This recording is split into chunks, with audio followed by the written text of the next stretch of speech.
ஏராளமாய் பெய்யும் உறுதி வாக்கிதுவே,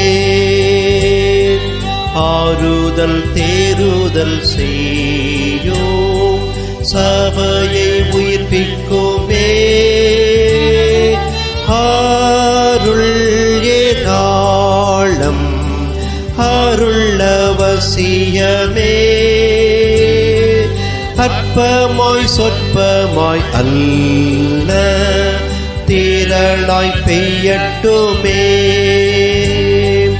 அற்பமாய் சொற்பமாய் அல்ல திரளாய் பெய்யட்டுமே.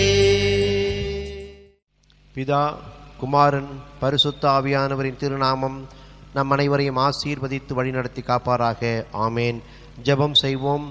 நேற்றும் இன்றும் என்று மாறாத அன்பு நிறைந்த ஆண்டவரே, துதிகளின் மத்தியில் வாசமாய் இருக்கிறவரே, உம்மை நாங்கள் துதிக்கிறோம், போற்றுகிறோம். மீண்டுமாக எங்கள் வாழ்வில் நீர் ஒரு புதிய மாதத்தை வழங்கியிருக்கிறீர். நாங்கள் பெற்றிருக்கிற இந்த புதிய மாதத்திலும் உம்முடைய கிருபை, உம்முடைய அன்பு, அருளாற்றல் எங்களை தாங்கி வழிநடத்தி அருள வேண்டும் என்று செபிக்கிறோம். இந்த வழிபாட்டை ஆசீர்வதியும் காண்கின்ற ஒவ்வொருவருக்கும் உம்முடைய தெய்வீக ஆசீர்வாதம் சென்று சேர வேண்டும் என்று இயேசு கிறிஸ்துவின் நாமத்தில் வேண்டிக் கொள்ளுகிறோம் நல்ல பிதாவே. ஆமேன். நாம் அனைவரும் இணைந்து 223ஆம் ஞான பாடல் அதிகாலை இயேசு வந்து கதவண்டை நின்றென்று என்ற பாடலின் முதல் 3 கவிகளை இணைந்து பாடுவோமாக.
எங்களண்டை சேர்வீராக என்று வேண்டிக் கொள்ளுவோம்.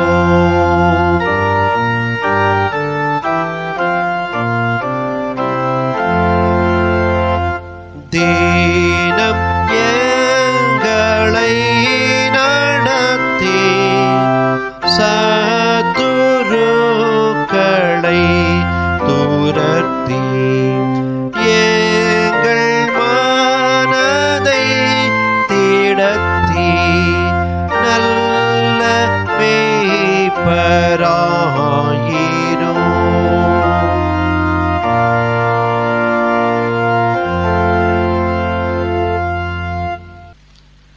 மாத தொடக்க வழிபாட்டிற்கு, அதிகாலை வழிபாட்டிற்கு தஞ்சை குருசேகரம் பயன்படுத்துகிற சோத்திர பாடல்களை பாடி இறைவனை போற்றி துதிப்போம். வாருங்கள்.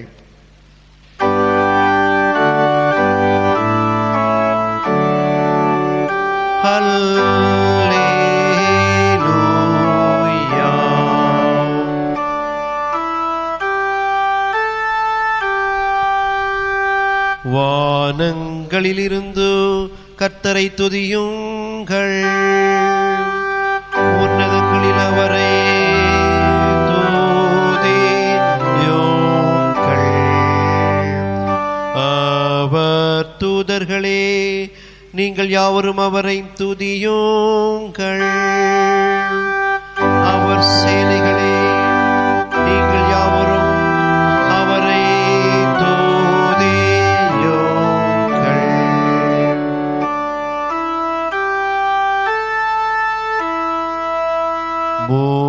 பூமியில் இருந்து கர்த்தரை துதியுங்கள். சகல ஆளுகளே அவரை துதியுங்கள்.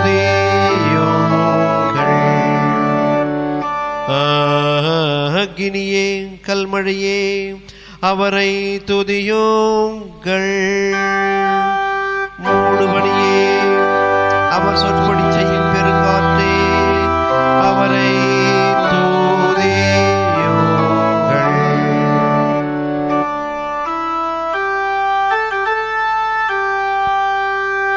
கடவுளை அவருடைய பரிசுத்த ஸ்தலத்தில் துதியுங்கள்.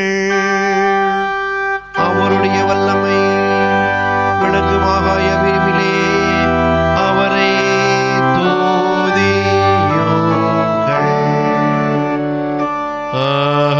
அவர் வல்ல செயல்களின் நிமித்தம் அவரை துதியுங்கள். எக்கால சத்தத்தோடே அவரை துதியுங்கள்.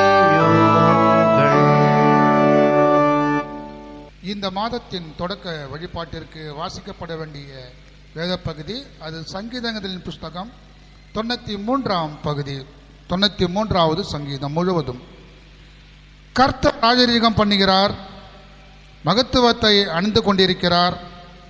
கர்த்தர் பராக்கிரமத்தை அணிந்து அவர் அதை கட்சியாக கட்டி கொண்டிருக்கிறார். ஆதலால் பூச்சக்கரம் அசையாதபடி நிலை பெற்றிருக்கிறது. முது சிங்காசனம் பூர்வம் முதல் உறுதியானது. நீர் அனாதியாய் இருக்கிறீர்.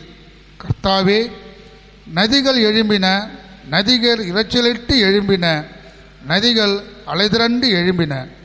திரளான தண்ணீர்களின் இரைச்சலை பார்க்கிலும் சமுத்திரத்தின் வலிமையான அலைகளை பார்க்கிலும் கர்த்தருடைய உன்னதத்திலே வல்லமை உள்ளது. உமது சாட்சிகள் மிகவும் உண்மையுள்ளவைகள். கர்த்தாவே, பரிசுத்தமானது நித்திய நாளாக உமது ஆலயத்தின் அலங்காரமாய் இருக்கிறது என்பது ஆகும். தொடர்ந்து நாம் கிறிஸ்தவ மக்களோடு ஐக்கியப்பட்டவர்களாக நம்முடைய விசுவாச பிரமாணத்தை பயபக்தியோடு அறிக்கையிடுவோம். உலகத்தையும் படைத்த சர்வத்துக்கு வல்ல பிதாவாகிய பராவனை விசுவாசிக்கிறேன். ஒன்றான குமாரனாகிய நமது ஆண்டவராகிய இயேசு கிறிஸ்துவை விசுவாசிக்கிறேன். இவர் பரிசுத்த ஆவியினால் கர்ப்பமாக உற்பவித்து பிரளத்தில் பிறந்து பொந்திய பிலாத்தின் கீழ் பாடுபட்டு சிலுவையில் அறைந்து மரத்தடக்கம் செய்யப்பட்டார். பாதாளங்கள் இறங்கி 3ஆம் நாள் மரித்தோரிடத்திலிருந்து உயிர்த்தெழுந்தருளினார். பரமண்டலம் கேறி சர்வத்துக்கு வல்ல பிதாவாகிய பராவுடைய வலதுபால் வீற்றிருக்கின்றார். அவரிடத்தில் ஜீவனுள்ளவரையும் மரித்தோரையும் நியாயம் தீர்க்க வருவார். பரிசுத்த ஆவியானவரை விசுவாசிக்கிறேன். பொதுவான பரிசுத்த கிறிஸ்தவ சபையும் பரிசுத்தவாண்டிய ஐக்கியமும் பாவ மன்னிப்பும் சரீர உயிர்த்தெழுதலும் நித்திய ஜீவனம் ஒன்றென்று விசுவாசிக்கிறேன். ஆமேன். நாம் இந்த விசுவாச பிரமாணத்தில் மறைக்கும் வரைக்கும் நிலைத்திருக்க ஆவியானவர் நமக்கு துணை செய்வாராக. ஆமேன். ஞானப்பாடல் 211 தயாபரா எல்லா நல் ஈவையின் ஊற்றும் நீரே என்ற பாடலின் முதல் 2 கவிகளை இணைந்து பாடுவோமாக.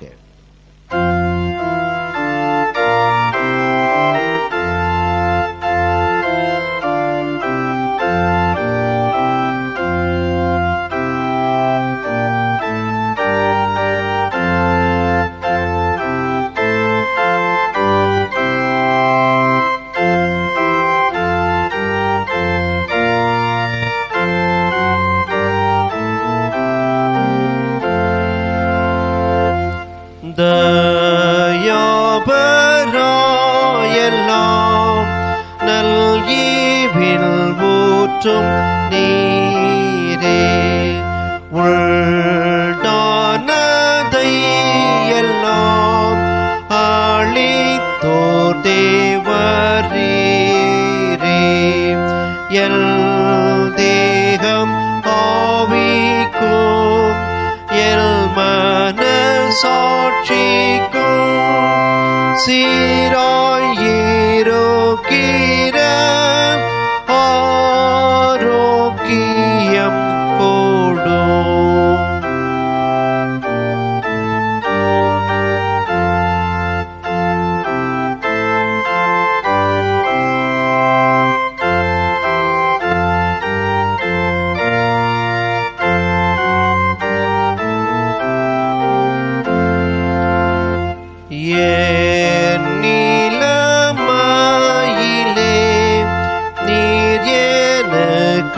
கற்பேத்து கொடுத்த வேலையை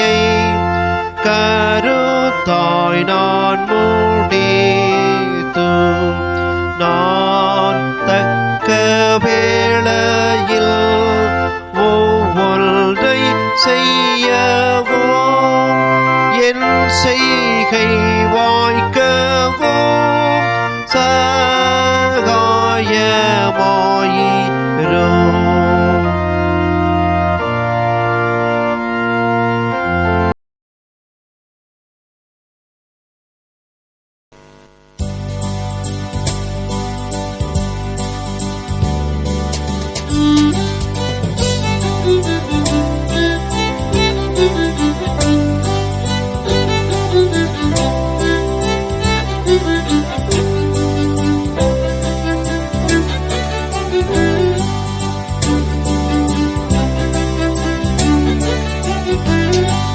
வருகின்றார் இறைவன் வருகின்றார், வருகின்றார் இறைவன் வருகின்றார்.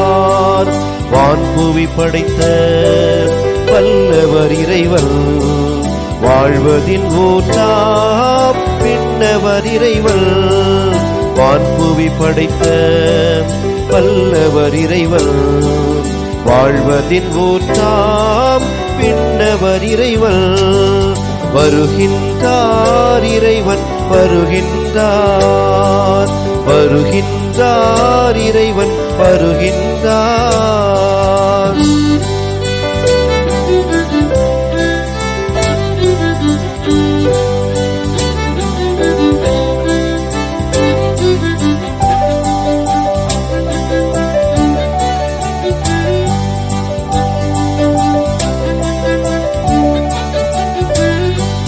வரலாற்றின் நகரத்தையே வகுத்தவரவரே, வரலாற்றில் மானிடராய் வந்தவரவரே. வரலாற்றின் நகரத்தையே வகுத்தவரவரே, வரலாற்றின் மானிடராய் வந்தவரவரே. வரலாற்றின் போக்கை மாற்றி அமைத்தவரவரே, வரலாற்றின் போக்கை மாற்றி அமைத்தவரவரே. வரலாற்றின் புதுமைதனை வடிப்பவரவரே, வரலாற்றின் புதுமைதனை வடிப்பவரவரே. வருகின்றார் இறைவன் வருகின்றார், வருகின்றார் இறைவன் வருகின்றார்.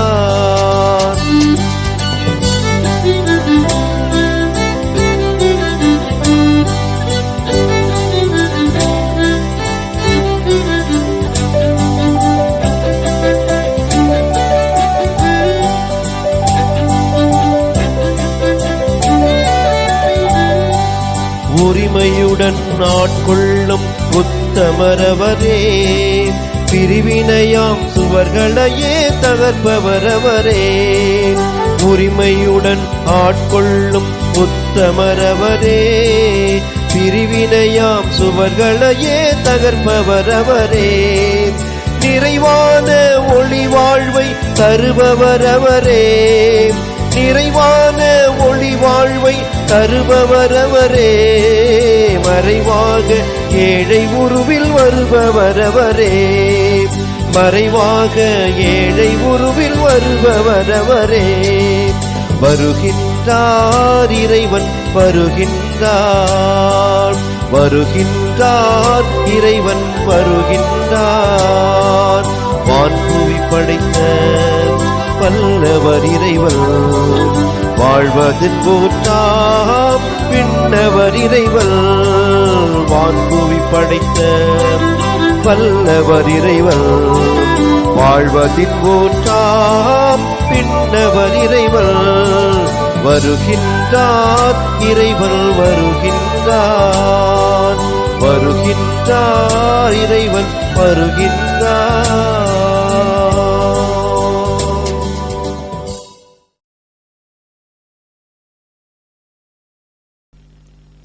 நம்முடைய பிதாவாகிய கடவுளிடமிருந்தும் ஆண்டவராகிய இயேசு கிறிஸ்துவினிடமிருந்தும் உங்கள் அனைவருக்கும் இந்த புதிய மாதத்திலும் கிருபையும் சமாதானமும் உண்டாவதாக. ஆமேன். ஜெபம் செய்வோம். நேற்றும் இன்றும் என்று மாறாத அன்பு நிறைந்த ஆண்டவரே, முக்காலங்களுக்கும் இறைவனாயிருந்து எங்களை வழிநடத்துகிறவரே, உம்மை துதிக்கிறோம், உம்மை போற்றுகிறோம். இந்த அருமையான புதிய மாதத்தின் காலை வேளையிலும் உம்முடைய திருப்பாதத்திலே அமர்ந்து உம்முடைய ஆசீர்வாதமான வார்த்தைகளை கேட்க இருக்கிறோம். வார்த்தைகளை ஆசீர்வதியும், கேட்கின்ற எங்களை ஆசீர்வதியும். தொடர்ந்து உம்முடைய கிருபை வரங்கள், ஆசீர்வாதங்கள், பாதுகாப்பு இந்த புதிய மாதத்திலும் எங்களோடு இருக்க வேண்டும் என்று ஜெபிக்கிறோம். என் வாயின் வார்த்தைகளும் இங்கே அமர்ந்திருப்போருடைய அனைவருடைய இருதயத்தின் சிந்தனைகளும் நம்முடைய சமூகத்தில் பிரியமாய் இருப்பதாக. ஆமேன். கிறிஸ்து இயேசுவுக்குள் அருமையான இறைமக்களே, ஆண்டவருடைய கிருபையினால் மீண்டுமாக ஒரு பண்டிகை காலத்தையும் டிசம்பர் மாதத்தின் முதல் நாளையும் நாம் பெற்றிருக்கிறோம். வருகையின் காலத்திற்குள் நுழைந்திருக்கிறோம். ஆண்டவருக்கு நன்றி செலுத்துவோமாக. இந்த வருகையின் நல்ல நாளிலே, டிசம்பர் முதல் நாளிலே, 1ஆம் தேதியிலே ஆண்டவர் நமக்கு கொடுக்கிற சத்திய வசனம், அது வருகைக்குரிய திருமறை பகுதியாக அமைய பெற்றிருக்கிற எசாயா 35ஆம் அதிகாரம் 10 வசனங்களும் நமக்கு இன்றைக்கு ஆண்டவருடைய நற்செய்தியை நம்பிக்கை தரும் செய்திகளாக வழங்குகின்றன. இந்த பகுதியில் இருக்கிற ஒரு 5 வசனங்களை அடியேன் படிக்கின்றேன். கேட்டு நீங்கள் ஆண்டவருடைய சத்தத்திற்கு செவிமடிப்பீர்களாக. வனாந்திரமும் வறண்ட நிலமும் மகிழ்ந்து கடுவெளி கழித்து புஷ்பத்தை போல செழிக்கும். இறைவனுடைய வருகையில் இயற்கையும் மானுடமும் எப்படி இருக்கும், எப்படி விடுதலையாக மகிழ்ச்சியாக இருக்கும் என்ற உணர்வுகளை அங்கே பதிவு செய்திருக்கிறார்கள். அது மிகுதியாய் செழித்து பூரித்து ஆனந்த களிப்புடன் பாடும்.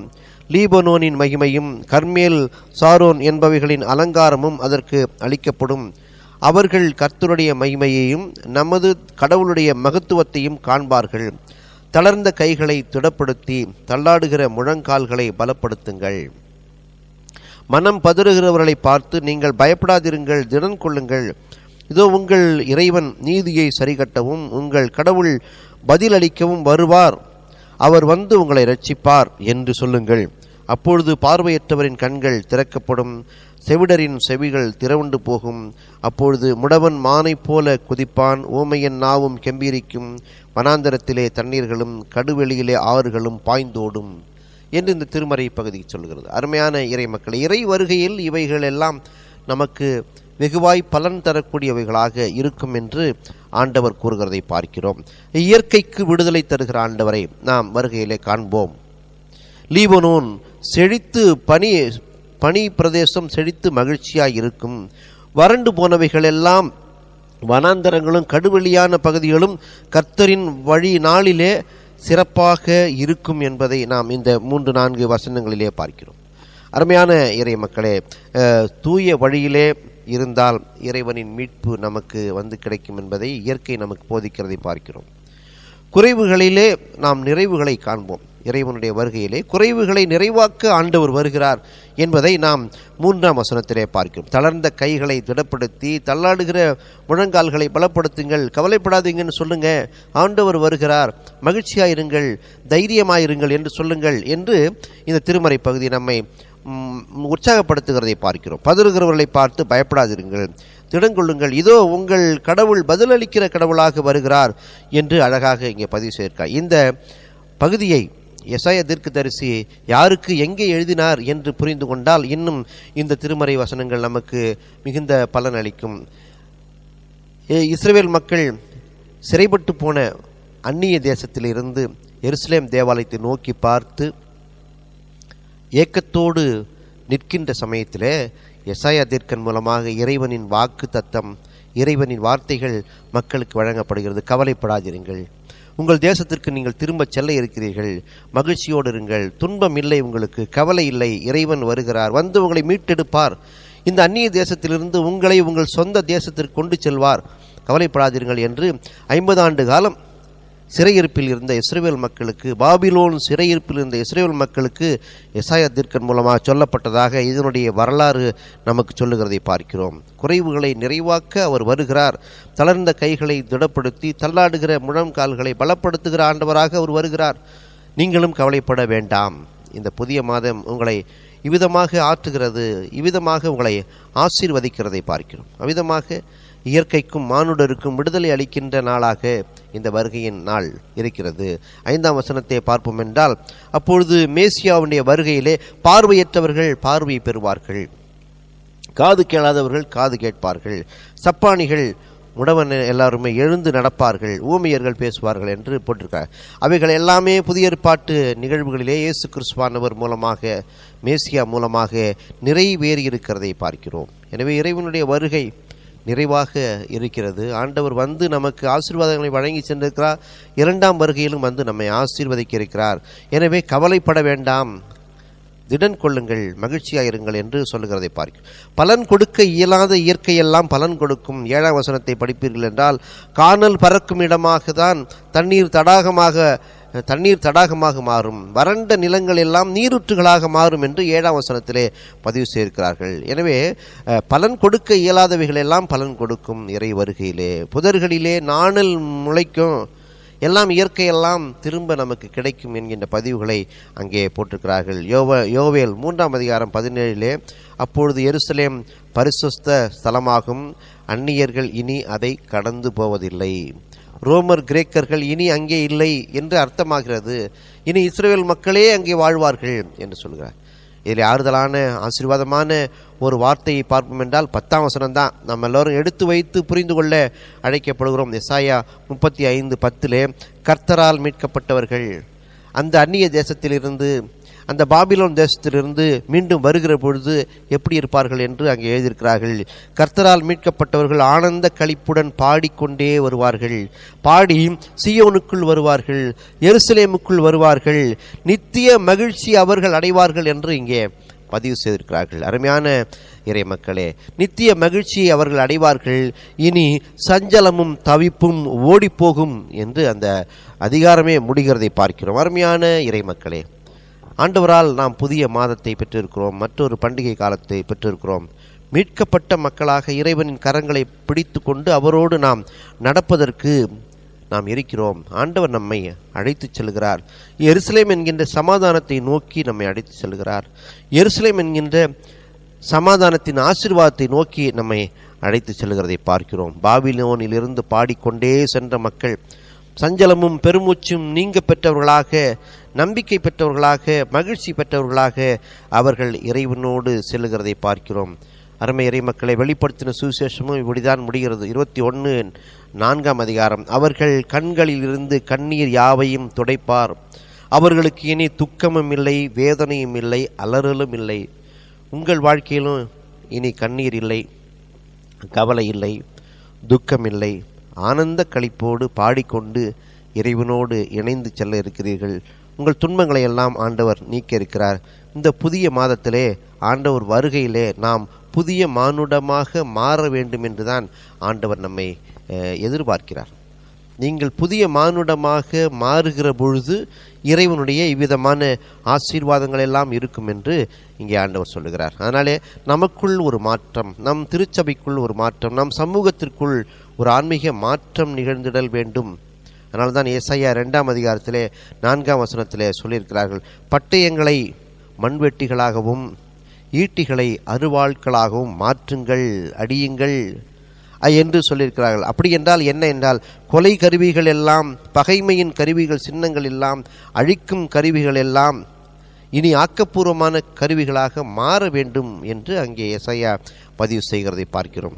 இவைகளை கலப்பையும் அறிவாள்களாக மாற்றுங்கள், கலைப்பையும் அறிவாள்களும் படைப்பின் கருவிகளாம். எனவே அருமை இறை மக்களே, உழவும் விதைக்கின்ற விதையும் அவைகள் நமக்கு மீண்டும் பலனுள்ளவைகளாக, உயிரை காப்பாற்றக்கூடியவைகளாக இருக்கின்றன. எனவே இறைவனுடைய வருகையிலே அழிக்கும் சக்திகள் ஆக்க சக்திகளாக மாற்றப்படும், மாற வேண்டும். அழிக்கும் சக்திகளாக ஒருவேளை நாம் இருந்தால் ஆக்கும் சக்திகளாக நம்மை நாம் மாற்றிக்கொண்டு இறைவனுக்கு பயன்படும் கருவியாக வாழ அழைக்கப்படுகிறோம். ஆண்டவர் இந்த புதிய மாதத்திலே உங்களை ஆசீர்வதித்து வழிநடத்தி காப்பாராக. ஆமேன். ஜெபம் செய்வோம். அன்பு நிறைந்த ஆண்டவரே, நீர் கொடுத்த இந்த ஆசீர்வாதமான வார்த்தைகளுக்காக நன்றி செலுத்துகிறோம். எசாயா 35 வழியாய் நீர் போதித்த வசனங்களுக்காக நன்றி செலுத்துகிறோம். எங்களுடைய பெருமூச்சுகளை நீர் நீக்குகிறீர், கண்ணீர் யாவையும் துடைக்கிறீர், கவலைகளை நீக்குகிறீர். இந்த சத்திய வசனம் எங்கள் வாழ்வில் இன்று நிறைவேறவும், இந்த மாதம் முழுவதும் எங்களுக்கு மகிழ்ச்சியும் சந்தோஷம் சமாதானம் நிறைந்தோடு நீர் கிருபை பாராட்ட வேண்டும் என்று இயேசு கிறிஸ்துவின் இனிய நாமத்திலே வேண்டிக் கொள்ளுகிறோம் நல்ல பிதாவே. ஆமேன். ஆண்டவர் உங்களை இந்த புதிய மாதத்திலே ஆசீர்வதித்து வழிநடத்தி காப்பாராக. ஆமேன். நாம் அனைவரும் ஆண்டவருனைக்கு ஜெபம் செய்வோமாக.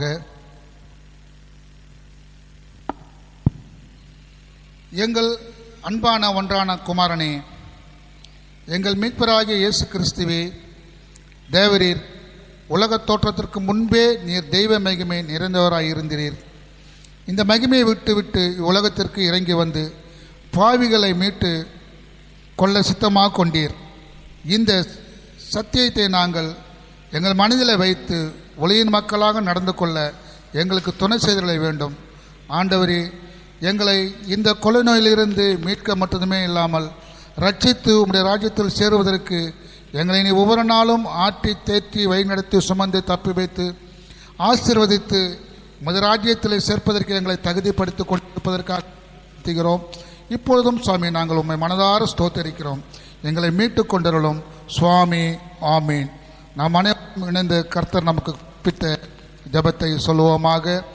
பரமண்டலங்களில் இருக்கிற எங்கள் பிதாவே, உடைய நாமம் பரிசுத்தப்படுவதாக, உடைய ராஜ்யம் வருக, உடைய சித்தம் பரமண்டலங்களிலே செய்யப்படுவது போல் பூமியிலேயும் செய்யப்படுவதாக.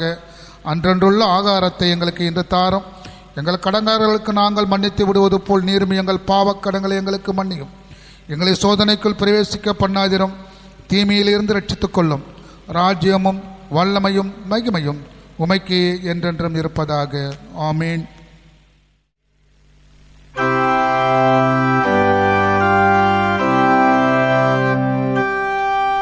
கர்த்தரானவர் உங்களோடு இருப்பாராக.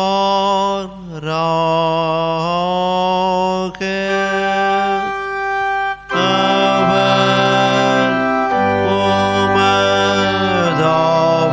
இருப்பாராக.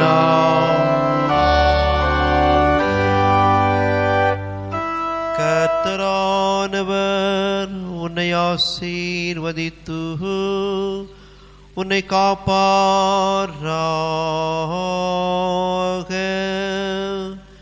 கர்த்தரானவர் தமது திருமுகத்தை உன்மேல் பிரகாசிக்க செய்து உன்னிடம் கிருபை உள்ளவராக இருப்பாராக.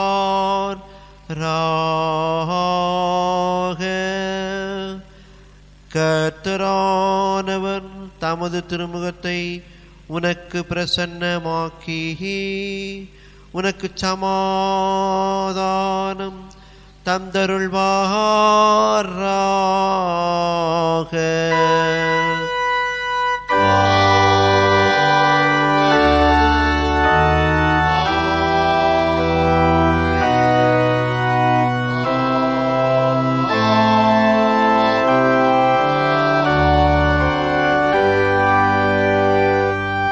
நிறைவு பாடலாக 355ஆம் ஞான பாடலின் முதல் கவியை இணைந்து பாடுவோம். பாதை காட்டும் மா யெகோவா என்று.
எல்லா புத்திக்கும் மேலான தெய்வீக சமாதானம் உங்களையும் உங்கள் இருதயங்களையும் இது முதற்கொண்டு என்னென்னைக்கும் திடப்படுத்தி காப்பதாக. ஆமேன்.